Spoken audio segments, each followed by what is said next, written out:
हाँ बच्चों, आर्यवर्त शिक्षण संस्थान की डिजिटल क्लास में आपका हार्दिक अभिनंदन है। आज हम फिजिक्स का फर्स्ट लेसन स्टार्ट करेंगे, इलेक्ट्रोस्टैटिक्स। और इस चैप्टर के आपको पीडीएफ फाइल आर्यवर्त क्लासेस के ऐप्स पर भी आपको मिलेगी।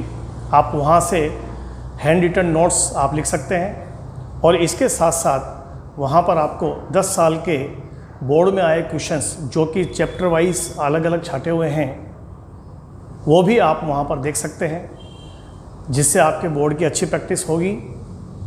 तो आज हम स्टार्ट करते हैं यहाँ पर फर्स्ट लेसन स्थिर वैद्युतिकी। स्थिर वैद्युतिकी के लिए आवश्यक है कि आवेश जो है वो स्थिर होना चाहिए।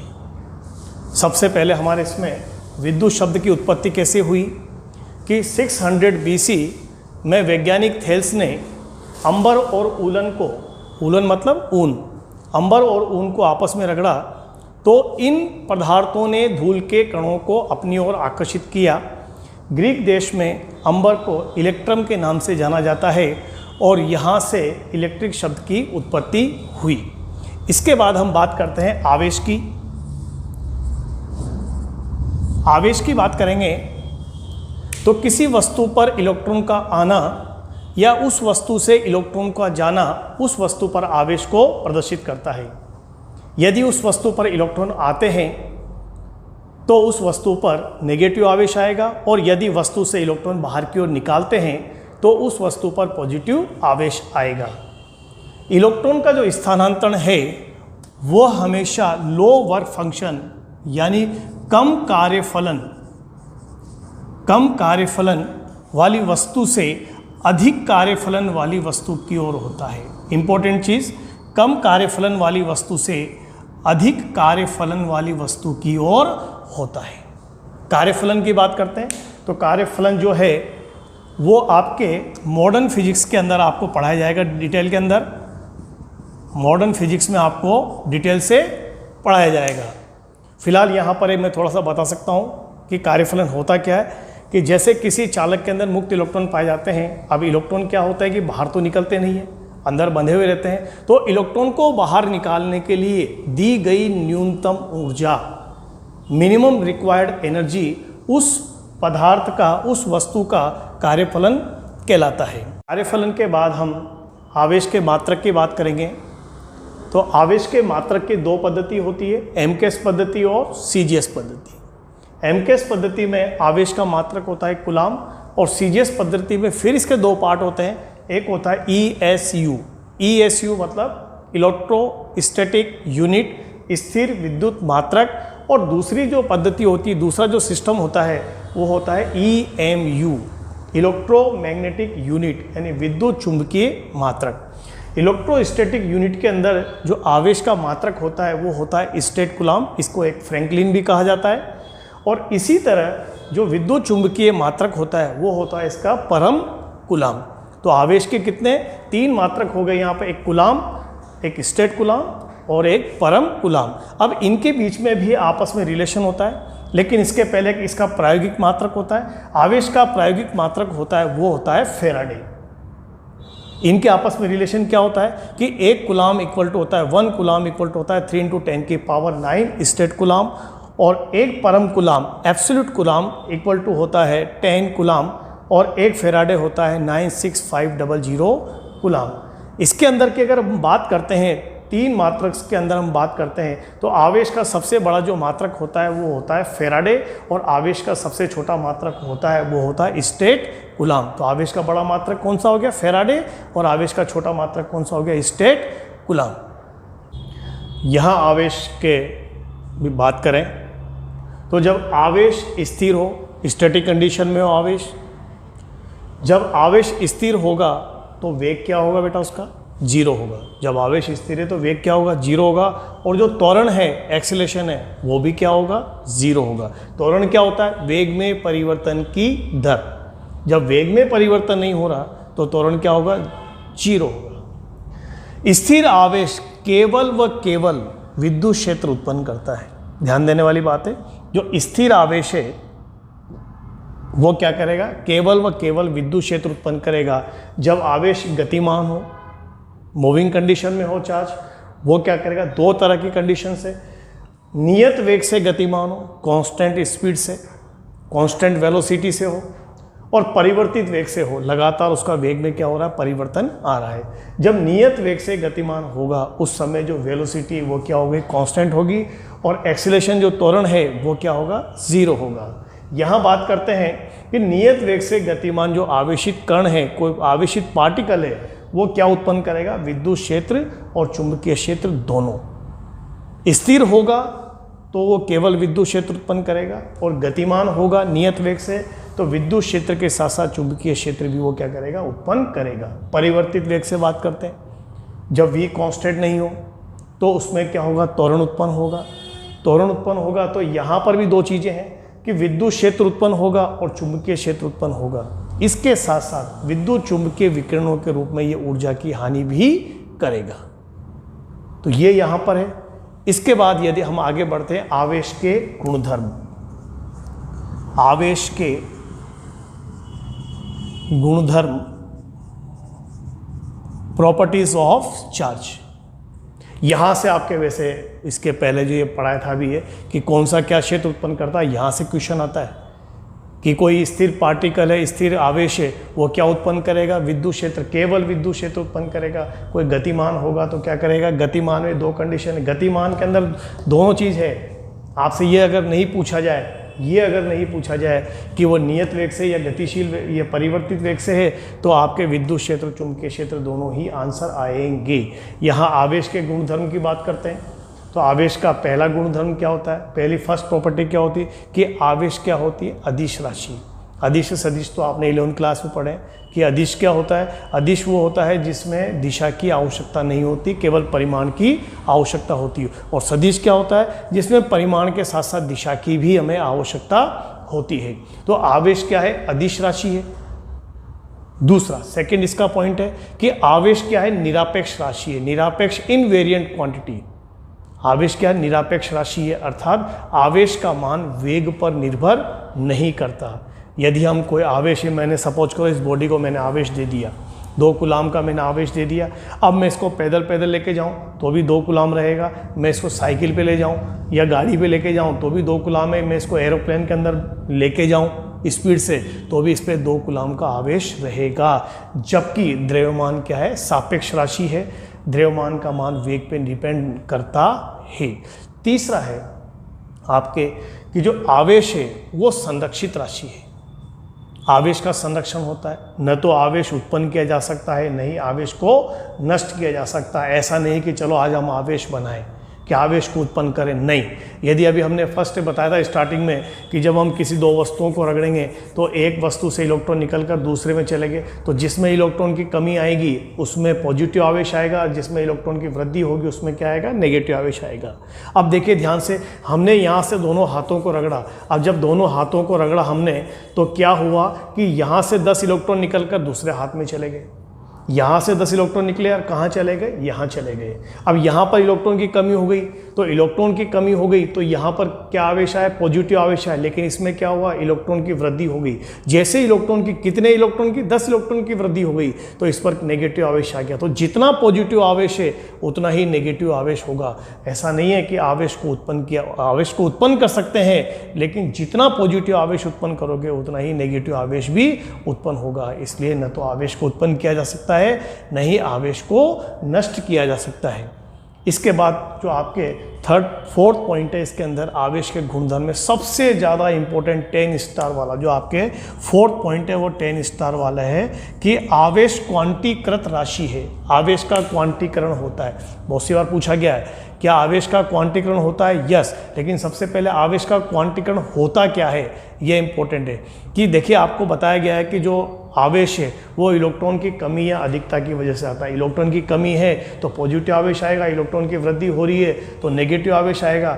लेकिन ऐसा है कि आवेश इलेक्ट्रॉन इधर से उधर ट्रांसफर हो रहे हैं, तो आवेश का क्वांटीकरण क्या है कि किसी वस्तु से इलेक्ट्रॉन का स्थानांतरण, किसी वस्तु में या किसी वस्तु से इलेक्ट्रॉन का स्थानांतरण सदैव आवेश के सदैव ई के पूर्ण गुणज के रूप में होता है। ई के पूर्ण गुणज के रूप में होता है। तो हम बात करते हैं यहाँ पर, तो Q इक्वल टू क्या होता है, NE, आपके 12th क्लास का फर्स्ट फॉर्मूला। ये आपके क्या है, 12th क्लास का फर्स्ट फॉर्मूला। N की वैल्यू आपके क्या होगी यहाँ पे, पूर्ण गुणज के रूप में होगी। 1, 2, 3, 4 लाख, 10 लाख, 50 अरब, 10 अरब, खरब, कुछ भी हो सकती है, पर ऐसा नहीं N की वैल्यू आधी हो जाए, आधी हो जाए। N की ऐसा नहीं कि आधा इलेक्ट्रॉन यहाँ रह जाए और आधा इलेक्ट्रॉन उधर चले जाए, इलेक्ट्रॉन के सिर इधर रह जाए, इलेक्ट्रॉन के पैर उधर चले जाए, ऐसा नहीं होगा। इलेक्ट्रॉन जाएगा तो पूरा जाएगा या जाएगा ही नहीं।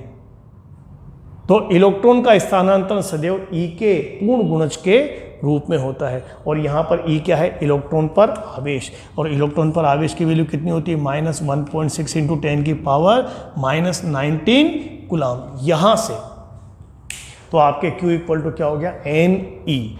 ये आपके 12th क्लास का फर्स्ट फॉर्मूला जो आपके वो है। तो हमारा 4th पॉइंट क्या था, आवेश का क्वांटीकरण। अब यहाँ पर आवेश के क्वांटीकरण के साथ एक चीज़ और आती है, क्वांटा। क्वांटा, क्वांटा क्या होता है, या आपने 11th में तो सुना नहीं, 12th में सुना होगा। क्वांटा क्या होता है, क्वांटा होता है किसी भी भौतिक राशि का छोटे से छोटा मान। किसी भी भौतिक राशि का छोटे से छोटा मान उस भौतिक राशि का क्वांटा कहलाता है। इससे छोटा मान नहीं होना चाहिए, छोटे से छोटा मान क्या कहलाता है, क्वांटा कहलाता है। और जो आवेश का क्वांटा होता है वो क्या होता है, E होता है। यानी आवेश के छोटे से छोटा मान क्या हो गया, 1.6 इंटू 10 की पावर -19 कूलम, इससे कम नहीं होता। और द्रव्यमान के क्वांटा की अभी तक खोज नहीं की गई। इसके बाद एक और चीज होती है, क्वार्क कण। क्वार्क कण, क्वार्क पार्टिकल्स। क्वार्क पार्टिकल क्या होता है, गैलेमान के अनुसार अभी तक 36 क्वार्क कणों की खोज की जा चुकी है। इसके बाद हमारे इंपॉर्टेंट चीजें इसमें क्वार्क कण। क्वार्क कण क्या है, क्वार्क पार्टिकल्स क्या होते हैं, गैलेमान के अनुसार अभी तक 36 क्वार्क कणों की 36 क्वार्क पार्टिकल्स की खोज की जा चुकी है। इसमें अकेले क्वार्क कण का अस्तित्व संभव नहीं है। क्वार्क कण में दो तरह के होते हैं, एक ऊपरी क्वार्क होता है, ऊपरी क्वार्क, और इसकी वैल्यू जो होती है वो होती है +2e/3।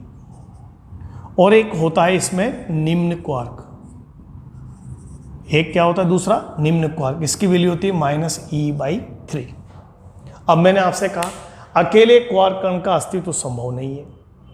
यदि क्वार्क कण का अस्तित्व संभव होता अकेले का, तो आवेश का क्वांटा E नहीं होकर क्या होता, -e/3 और कम होता, क्योंकि E बड़ा है कि e/3 बड़ा है, E बड़ा है, ये बड़ा, फिर इससे छोटा ये, फिर इसका छोटा। और क्वांटा जब हमने कह दिया कि क्वांटा क्या होता है, किसी भी भौतिक राशि का छोटे से छोटा मान, और हमने क्वांटा बता दिया, आवेश का क्वांटा क्या होता है, E होता है, और इससे छोटा मान संभव नहीं है। अगर इसका अकेले अस्तित्व संभव होता तो आवेश का क्वांटा E की जगह क्या होता है, e/3 होता।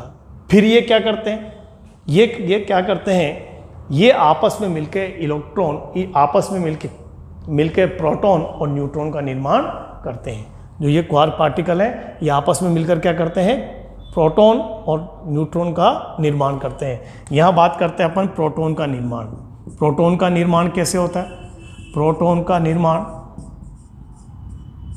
कैसे होगा, इसके लिए हमें 3 क्वार्क कणों की आवश्यकता होती है। 2 तो ऊपरी क्वार्क यानी अप क्वार्क, और एक होता है निम्न क्वार्क, डाउन क्वार्क। निम्न को क्या बोलेंगे, डाउन क्वार्क। एक अप क्वार्क और एक क्या होता है, डाउन क्वार्क होता है। अप क्वार्क की बात करते हैं तो 2 × +2e/3, और ये क्या हो गया, डाउन क्वार्क कितना हो गया, -e/3। तो ये कितना हो गया, 4e/3 -e/3 इक्वल टू क्या हो गया, 3e/3। ये कितना हो गया, E। और आपको पता है कि प्रोटॉन पर आवेश कितना होता है, +e। इलेक्ट्रॉन पर आवेश कितना होता है, -e, और प्रोटॉन पर आवेश कितना होता है, +e। और यही बात यदि हम करें तो हमें न्यूट्रॉन का निर्माण भी क्वार्क कणों से मिलकर होता है। न्यूट्रॉन का निर्माण, न्यूट्रॉन का निर्माण कैसे होता है, देखिए न्यूट्रॉन के निर्माण के लिए भी हमें 3 क्वार्क कणों की आवश्यकता होती है, जिसमें एक अप क्वार्क होता है, एक अप क्वार्क, और प्लस दूसरा क्या होता है, 2 डाउन क्वार्क होते हैं, 2 डाउन क्वार्क, एक अप क्वार्क और 2 डाउन क्वार्क होते हैं। तो अप क्वार्क को कैसे लिखेंगे, +2e/3, और डाउन में क्या लिखेंगे, 2 × -e/3। तो ध्यान से देखिए 2e/3 - 2e/3, ये कैंसिल आउट हो गया 0। और आपको पता है तो जो न्यूट्रॉन होता है वो उदासीन होता है, उस पर जो आवेश होता है, जो चार्ज होता है, वो क्या होता है, 0 होता है। तो जो क्वार्क पार्टिकल्स होते हैं वो क्वार्क पार्टिकल्स का अकेले अस्तित्व संभव नहीं होता, ये आपस में मिलकर प्रोटॉन और न्यूट्रॉन का निर्माण करते हैं। इसके बाद आपके 5th पॉइंट है आपके कि समान आवेश क्या करते हैं, एक दूसरे को प्रतिकर्षित करते हैं, और विपरीत आवेश क्या करते हैं, एक दूसरे को आकर्षित करते हैं। ये इसका अगला पॉइंट है। हाँ, इसके बाद 6th पॉइंट है आपके कि जो आवेश है वो सदैव द्रव्यमान से संबद्ध होता है, लेकिन यह आवश्यक नहीं कि द्रव्यमान भी आवेश से संबद्ध हो। संबद्ध का मतलब होता है जुड़ना। जब भी आवेश आएगा द्रव्यमान में कोई ना कोई परिवर्तन आएगा, तो हम कह सकते हैं कि जो आवेश है वो क्या होता है, सदैव द्रव्यमान से संबद्ध होता है। यहाँ पर एक इंपॉर्टेंट क्वेश्चन लेता हूँ मैं साबुन के बुलबुले का, कि यदि साबुन के बुलबुले को पॉजिटिव आवेश दिया जाए या नेगेटिव आवेश दिया जाए तो उसके आकार में क्या परिवर्तन होगा, उसके द्रव्यमान में क्या परिवर्तन होगा, उसके आयतन में क्या परिवर्तन होगा, और उसके घनत्व में क्या परिवर्तन होगा। तो हम बात करते हैं, यहाँ पर ए पॉइंट ले लिया हमने कि जब साबुन के बुलबुले को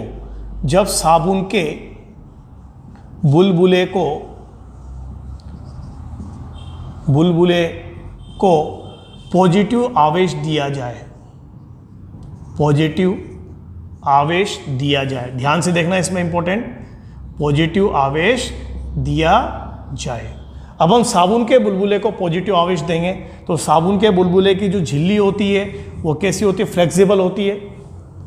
साबुन के बुलबुले बनाए जाते हैं, बड़े आकार के भी होते हैं, छोटे भी होते हैं। तो जब हम साबुन के बुलबुले को यदि हम उसको आवेश देंगे तो ध्यान से देखना, सपोज करो एक साबुन का बुलबुला है, इसकी रेडियस कितनी है, r, इसका वॉल्यूम कितना है, v है, आयतन कितना है इसका, v है। अब इनको जैसे ही हम आवेश देंगे तो आवेश देते संपूर्ण आवेश दिया गया पूरा आवेश इसके पृष्ठ पर एक समान रूप से वितरित हो जाएगा, ये हो गया वितरित। अब ये वाला पॉजिटिव आवेश इसको क्या करेगा, प्रतिकर्षित करेगा, और ये पॉजिटिव इसको प्रतिकर्षित करेगा। तो ये आपस में क्या करेंगे, एक दूसरे को क्या करेंगे, रिपल करेंगे, रिपल्शन होगा इन दोनों में। तो ये क्या करेंगे, एक दूसरे को प्रतिकर्षित करेंगे, और इनको प्रतिकर्षित करने की वजह से इनका आकार क्या हो जाएगा, बढ़ जाएगा।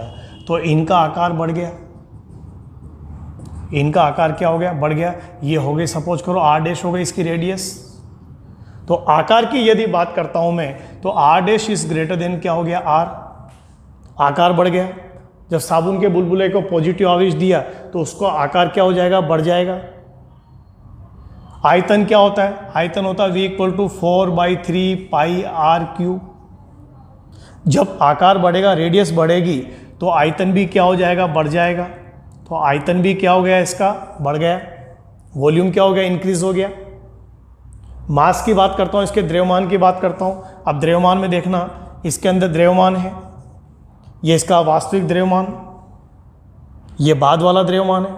अब क्या क्या इसमें से पॉजिटिव आवेश दिया। अब पॉजिटिव आवेश आपने घर पे से बना के तो दिया नहीं, पॉजिटिव आवेश तो क्या किया आपने, से इसमें से इलेक्ट्रॉन बाहर निकाल दिए, और जब जैसे ही आपने इलेक्ट्रॉन बाहर निकाले तो इस पर कौन सा आ गया, इलेक्ट्रॉन की कमी हो गई। कमी होने से क्या हो गया, इस पर पॉजिटिव आवेश आ गया। तो इलेक्ट्रॉन की क्या हो गई, कमी हो गई। तो हम जितने इलेक्ट्रॉन की कमी हुई है, ये इसका स्टार्टिंग का द्रव्यमान था, और इसमें से पॉजिटिव आवेश देने के बाद ये आवेश है, ये द्रव्यमान है, और यहाँ पर कितने इलेक्ट्रॉन निकाले, सपोज करो आपने n इलेक्ट्रॉन निकाले, और एक इलेक्ट्रॉन का द्रव्यमान कितना हो गया, me। me क्या है यहाँ पर, इलेक्ट्रॉन का द्रव्यमान, इलेक्ट्रॉन का द्रव्यमान, ये आपके क्या है। तो देखिए इसके अंदर m' = क्या हो गया, m - n me। n क्या है यहाँ पर, इलेक्ट्रॉन की संख्या, n क्या है यहाँ पर, इलेक्ट्रॉन की संख्या, ये हमारे हो गया। अब देखिए ये इसका पहले वास्तविक द्रव्यमान था, अब इसमें से इतना द्रव्यमान कम हो गया तो इसके द्रव्यमान में क्या हो गई, कमी आ गई। तो द्रव्यमान में क्या हो गई, आंशिक कमी आएगी। द्रव्यमान में क्या होगी, आंशिक कमी,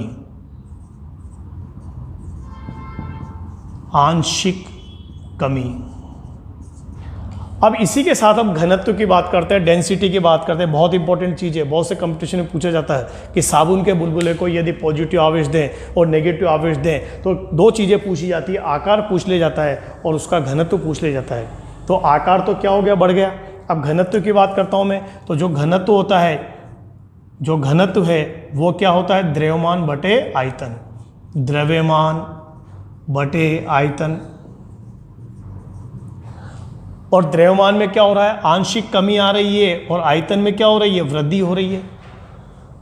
अब आंशिक कमी का इतना इफेक्ट नहीं पड़ेगा यदि हम समुद्र में से एक लोटा पानी का भर लाएं तो समुद्र के लेवल पे क्या फ़र्क पड़ेगा, उसके द्रव्यमान में क्या अंतर आएगा, कोई अंतर नहीं आएगा। तो द्रव्यमान में क्या होगा, आंशिक कमी होगी, लेकिन आयतन क्या होगा, इसके ज़्यादा बढ़ेगा। आयतन बढ़ने से क्या हो गया, घनत्व में क्या हो गई, कमी आ गई। तो जो घनत्व होगा, डेंसिटी होगी, वो क्या होगी, आपके कम हो जाएगी। तो क्वेश्चन क्या है यहाँ पे, जब साबुन के बुलबुले को पॉजिटिव आवेश दिया जाए तो उसका आकार बढ़ेगा, उसके द्रव्यमान में आंशिक कमी होगी, उसका आयतन बढ़ेगा और घनत्व में कमी आएगी। इसी प्रकार यदि हम सेकंड की बात करते हैं, इसमें बी वाला पॉइंट की बात करेंगे कि जब साबुन के बुलबुले को नेगेटिव आवेश दिया जाए, पॉजिटिव की जगह कौन सा आवेश दिया जाए, नेगेटिव आवेश दिया। अब हमने पॉजिटिव की जगह क्या कर दिया, नेगेटिव कर दिया, हमने सब जगह हम नेगेटिव कर देंगे। अब जैसे ही आपने नेगेटिव किया तो ये आपस में नेगेटिव जो है वो एक दूसरे को क्या करेंगे, प्रतिकर्षित करेंगे। सेम वही वाली कंडीशन हो गई कि ये नेगेटिव इस नेगेटिव को, ये नेगेटिव इस नेगेटिव को, ये नेगेटिव इस नेगेटिव को प्रतिकर्षित करेगा और प्रतिकर्षित करने की वजह से इसका आकार बढ़ेगा, आकार बढ़ेगा, त्रिज्या बढ़ेगी, त्रिज्या बढ़ेगी, आयतन बढ़ेगा। लेकिन यहाँ पर बात करते हैं कि नेगेटिव आवेश कब आएगा, नेगेटिव आवेश जब हमने इसमें से इलेक्ट्रॉन निकाल कर दे दिए, और हम जब इसमें से इलेक्ट्रॉन अपने पास से इलेक्ट्रॉन निकाल कर हमने इसको दिए, हमने इलेक्ट्रॉन निकाल कर दिए, तो इलेक्ट्रॉन निकाल के दिए तो इलेक्ट्रॉन की संख्या बढ़ गई, तो यहाँ क्या आ जाएगा, प्लस NMe। और द्रव्यमान में क्या होगी, आंशिक वृद्धि होगी, द्रव्यमान में क्या होगी, आंशिक वृद्धि। अब यहाँ घनत्व की बात करते हैं तो घनत्व होता है द्रव्यमान बटे आयतन, और द्रव्यमान का कोई इफेक्ट नहीं होता इसमें। यदि हम समुद्र में एक लोटा पानी का डाल के आ जाएं तो उसके घनत्व में उसके द्रव्यमान में परिवर्तन नहीं आएगा। तो घनत्व इक्वल टू क्या हो गया, द्रव्यमान बटे आयतन। आयतन में वृद्धि हुई तो घनत्व में क्या होगी, कमी आएगी। तो हम बात करते हैं यहाँ पर इम्पोर्टेंट चीज़ है कि ये सब और इतना इम्पोर्टेंस नहीं रखता। मेन चीज़ इम्पोर्टेंस आपके क्या चीज़ रखती है कि जब आप किसी साबुन के बुलबुले को धनात्मक आवेश दें या ऋणात्मक आवेश दें तो उसके आकार में क्या होगी, वृद्धि होगी। कैसे वृद्धि होगी ये आपने देखा, उसके आयतन में वृद्धि होगी और घनत्व में क्या होगी, दोनों कंडीशंस के अंदर कमी आएगी। बाकी का अगले लेक्चर्स में देखेंगे हम।